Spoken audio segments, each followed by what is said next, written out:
Hey everyone, welcome back to On the Beat. We're here back at the Daily Orange office because Trevor has to get back to work. But we were just in the Carrier Dome for Syracuse's 61-55 win against Notre Dame, and Trevor Cooney went off. He did.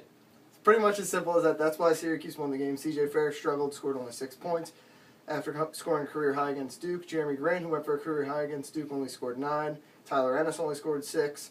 But Trevor Cooney made all of that obsolete. Honestly, it was a pretty unbelievable game by Trevor Cooney. He had 33 points, 9 threes, tying a Syracuse record with Andy Rowden's, Jerry McNamara, and James Sutherland, which is pretty good company, as Jerry McNamara said himself, which is kind of a funny quote. But I mean, Trevor was just unbelievable.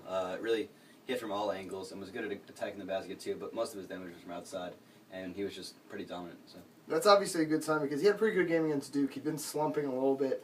Right. C.J. Fair had a pretty good game against Duke and really couldn't do anything today. He didn't make any jump shots.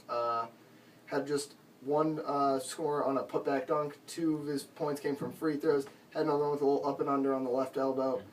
Is it a concern to see a game like this, or is it just tired legs and off night? What do you see out of him today? Yeah, I think it's an off night. I mean, like Jim Boeheim said, C.J. Fair is entitled to an off night. Yeah. He's had quite a few good games in his career and this year in particular.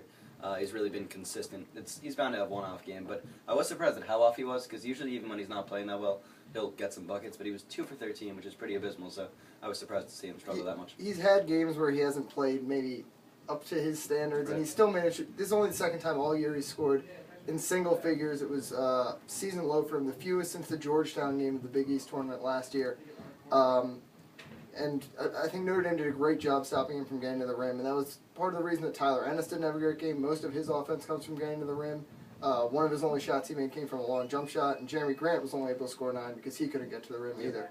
So next up for Syracuse will be Clemson on Sunday at 6 p.m. I'll be in the Dome with Stephen Bailey. Until then, be sure to follow all of our coverage on dailyorange.com and at DO Sports. Thanks a lot.